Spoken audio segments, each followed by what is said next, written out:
So our part's been sitting in the muriatic acid overnight, and this is pretty much what we got. A little zoom in on that for you.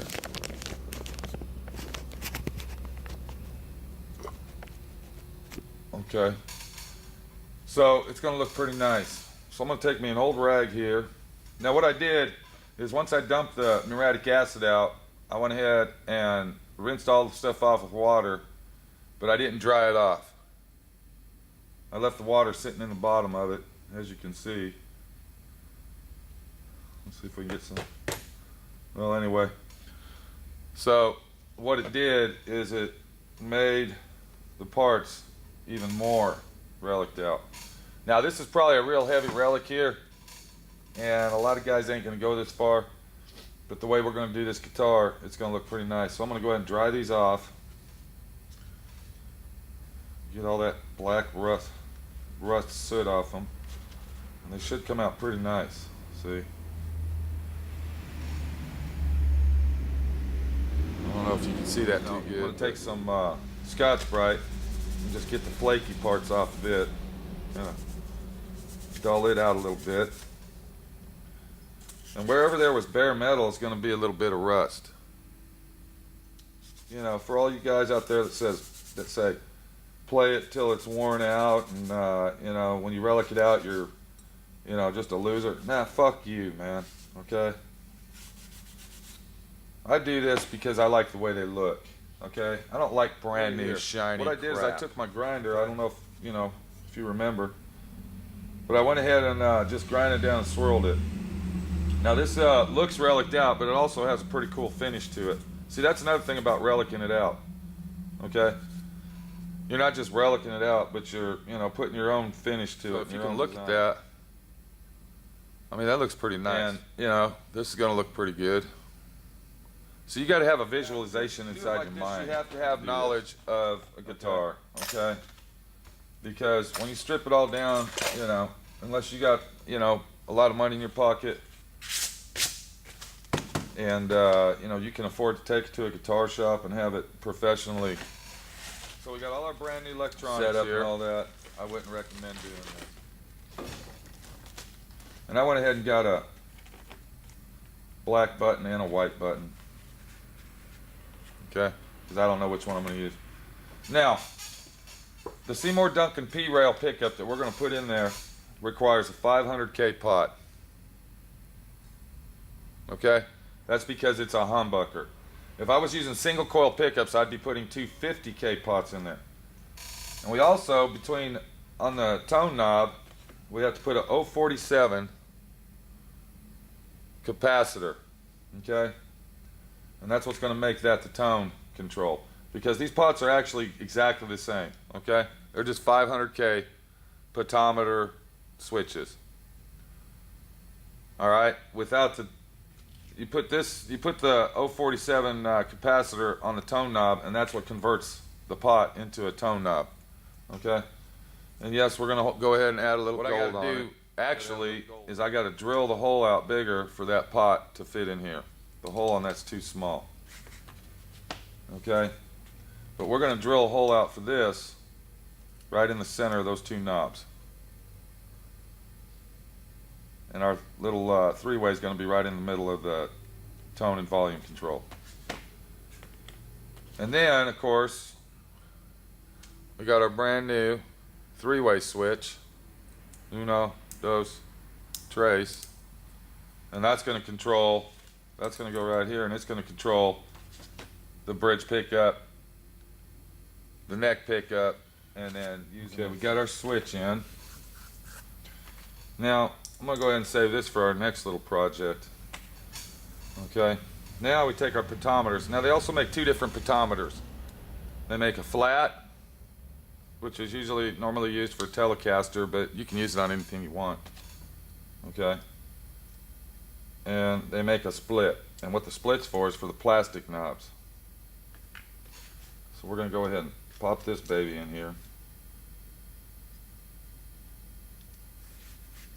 and this is going to be a tight squeeze on wiring this up, but you know what, a little more work ain't, you know,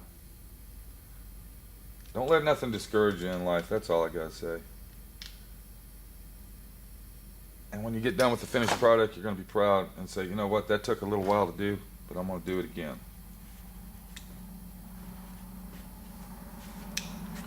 Okay. So, I got 2 of these switches, and since I got a white pick guard, I'm probably gonna go with the white switch. Now, on a Telecaster, I always like to take that and just bend it down just a little bit. And you gotta be careful. We got our modified knob plate. We got our knobs and our pots, 500K pots installed with our 3-way switch. And we also got the 3-way on-off-on switch. And as you see, that's going to be a tricky wiring job. We're going to get it done. Sunglasses on, you might need them. So that's going to look pretty good. Okay, now we're going to go ahead, and you can see that cutout's real definite now. Okay, and this cutout here. Now we're going to go ahead and finish out the relic job on our body. As you notice, I did tape this off right here. I'm going to go ahead and let's tape right there. I don't know if you remember those, but I already did all that. Then there were some real deep ones right in this area. Okay, so I'm going to go ahead and highlight those areas and get them back out.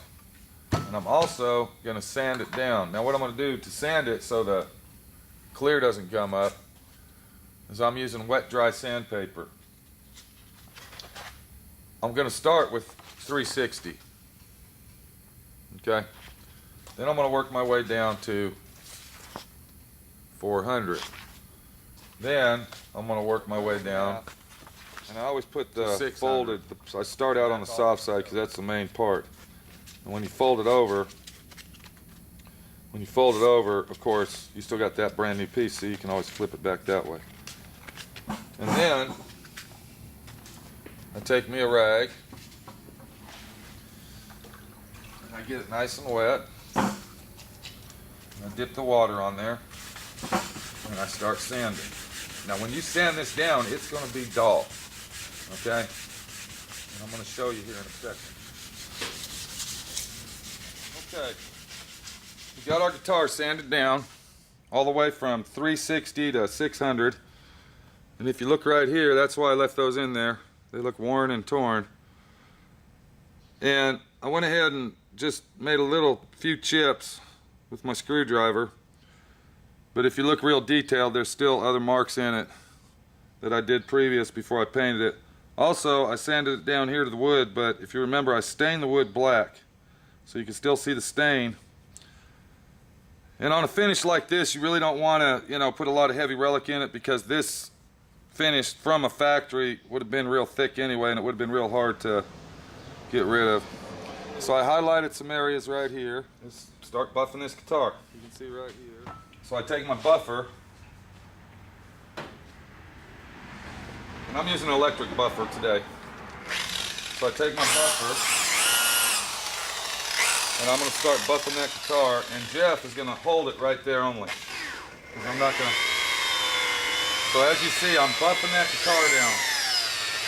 And when I use my buffer, it's actually going to burn some paint off of this edge right in here. But that's what we want it to do, so it looks like wear. That's unbuffing our guitar out. We got a nice good shine going. Of course, it's not super shiny, but it's still a little dirty and it's got wax all over it. So what I'm going to do is I'm going to take this stuff right here, which is an automotive product, but it's very good. You can buy this anywhere, at any automotive shop. This is actually good to polish your guitar, any guitar. It doesn't have to be a Relic guitar. You just spray it down vigorously and wipe it off nice and clean. We got our guitar and our hardware, just like that. And I think we're ready to wire that baby up and start playing it. Yeah, it's gonna look nice. I like that.